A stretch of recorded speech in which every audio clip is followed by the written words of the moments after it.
Hello everybody, and welcome to another one of our leadership training videos. By now I hope you know that in these leadership training videos I cover through my own experience some of the background and insights that I can share in relation to leadership, the different traits, the different qualities, the different skills that you need to become a more effective leader. I also break it down into what I like to think are sound bites, so small enough chunks that you can review and assess and compare how this relates to your understanding of leadership. And of course, if you wish to challenge me on any of them, feel free to like or comment, and indeed share, but also subscribe to the channel so you can see what other areas of leadership I've been talking about and the others that are yet to come. So my name is Chris Igwe. I have over 35 years experience leading, training and developing teams across 5 major markets in Europe, and more specifically across Europe, Middle East and Africa, where I've had teams that I've interacted with over my career. So welcome to this session. What we're going to talk about today is one very simple, but maybe a little bit unusual topic for you, depending on where you are in your journey. It's the topic of your voice as a leader. Your voice as a leader, which I'm going to explain to you a bit more in a minute. It's a question of who are you in all dimensions. Because as you can imagine, I'm not just talking about the ability to speak. It's more than that. It's more than your tone. It's more than how you communicate.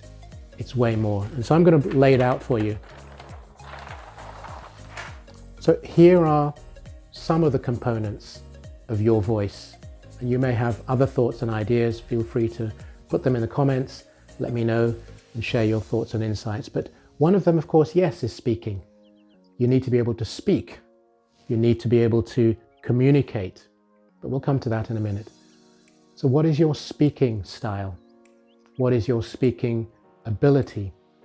What is it that you want to say? So yes, the vocal part is important, but it's also your positioning perhaps. So those of us who, for example, are entrepreneurs or run our own businesses, or maybe you run a team or a department or something like that. What's your positioning? In other words, how are you seen by other people? How are you seen by your team? Do they position you in comparison to a particular type of leader? Do they position you in comparison to a certain type of manager? Do they just compare you to who they want you to be? So what is your positioning, but how do you want that positioning to be seen? Not how others see you. How do you want to be seen?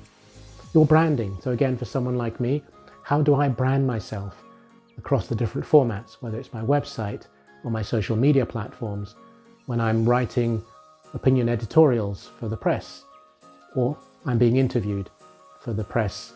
What is my branding? How is that seen? How do I want to be seen? How am I positioning myself within the sphere of the universe I live in? What are the values that you have?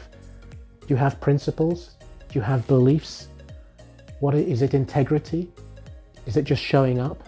Is it being on time? Is it being able to listen? What are the values that you have and you've set yourself? And then what are your beliefs? Do you believe in equality, for example? Diversity and inclusion? Where do you see that? Is that part of what you do? Do you believe in cultural diversity? Or don't you? You don't think there's a place for it? What about women in the workplace?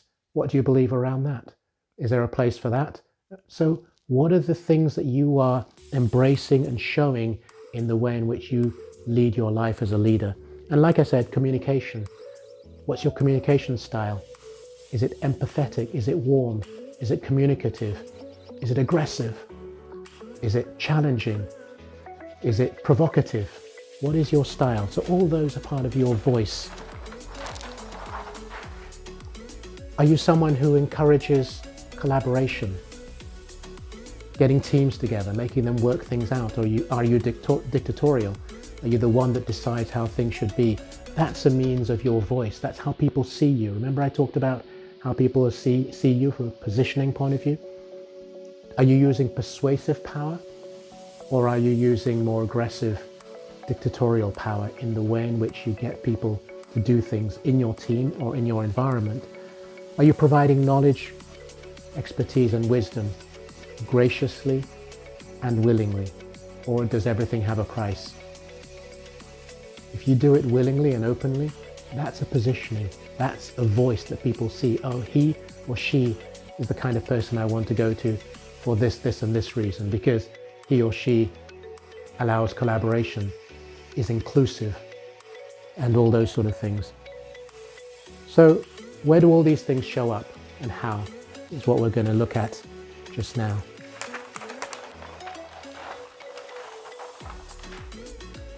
Well, the first is, as you break it down, in the green I've obviously put what you should be looking at is, what are your core values? So in order to have a voice, which is everything, all these different elements I've spoken about, you need to have a core value. What are your core values versus having no values at all? And in one of my previous leadership training videos, I talked about core values, those core values which are important to me. And I invite you to take a listen and a watch of that to understand what I mean by core values. Are you somebody who has confidence and you ooze confidence? Or do you have constantly self-doubt? If you have self-doubt, your voice is going to be diminished, if not weakened, if not heard at all. Do you have somebody who believes in him or herself? Or are you somebody who is always self-sabotaging? In other words, as you climb up that corporate ladder or wherever you are, you start to say, oh, I'm not really good enough for this. This is not where I should be. Or you start doing things that undermine what you're already putting forward. So do you have self-belief or are you self-sabotaging? Do you embrace criticism? Because that's really important. In terms of the voice that you have, people will criticize your voice. And that's okay. You can be challenged because as a leader, you want to be challenged. You actually welcome it, you embrace it because it helps you get better and grow. Or are you someone who fears criticism? Because if you fear criticism, again, your voice is going to be diminished because you'll be cowering away. You won't want to be on the wrong side of somebody who you think you would want to be closer to and like and appreciate. And then, although I've put it in green, but here in red is the main challenge that you often have in allowing your voice to be heard. It's something which I know quite a few people who have, and they're self-proclaimed as well. They've told me that they are suffering from or have imposter syndrome. Now, imposter syndrome is sort of like when you are as a leader and somebody says to you, oh, well done, or congratulations, and you almost feel like, no, I don't want to be congratulated, I don't deserve it, which by the way is different from congratulations that you can pass on to your team. That's what you should do as a leader. You accept the congratulations on behalf of your team. But very often people may say, oh, I don't really deserve it, or I don't have, and I've heard somebody say this, I don't really know what my voice is, and therefore I'd rather not be put in that position. It's hard to get to a position of authority and to grow and develop people and lead a team and inspire them in many ways, which is what leadership is all about. If you are challenged by imposter syndrome, it's something you need to work through. We'll do a totally separate leadership training video on imposter syndrome, but for now, the key is to almost put across through that and say, I don't want to be challenged by that. I want to claim my voice because I have a voice and your voice needs to be heard.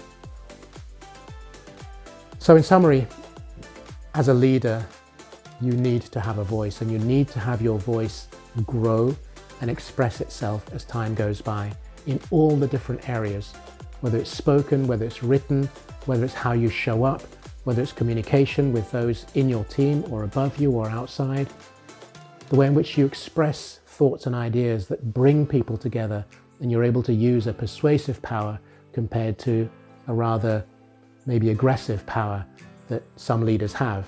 And leadership styles are very different. But what is your style? What is your voice? I encourage you to find it, work it out, and make it grow and blossom and flower so that your voice is just as important as mine or anybody else who has a leadership role or position. So please claim your voice. It's yours. It's there for the taking. If you don't take it, nobody else is going to take it, although they may take the space that you want to operate in. But as you grow, you will feel more comfortable in sharing that. So thanks for watching and listening. I would invite you to subscribe if you haven't to the channel already, like, and feel free to share as well. And I look forward to speaking to you again very soon. Thank you.